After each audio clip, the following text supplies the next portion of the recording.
மயிலாடுதுறையில் பிறந்து வளர்ந்தவர் D. Rajendar. BA பட்டப்படிப்பில் கோல்டு மெடல் பெற்றவர்.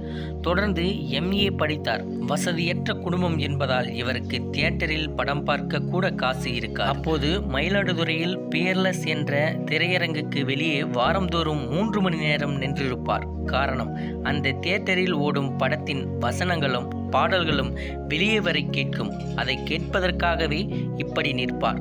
சினிமா ஆசையால் சென்னைக்கு வந்து திரைப்படக் கல்லூரியில் சேர்ந்து பயின்றார். அப்போது மாலையில் சிறு சிறு வேலைகளை செய்து பிழைக்க வழி தேடி வந்தார். அதன் பின்பு சினிமா வாய்ப்புகள் கிடைத்தது. அதற்கடுத்து திரைக்கதை, வசனம், இயக்கம் என ஆல்ரவுண்டராக சாதித்து காட்டினார். பொறுமையும் நிதானமும் நோக்கமும் ஒன்றாக இருப்பின் வெற்றி நிச்சயம் என்பதற்கு எடுத்துக்காட்டு டி. ராஜேந்தர். அதிருதா நெஞ்சம் அதிரனு மாமே, பதறுதா உள்ள பதறனுண்டா, உதறுதா காலு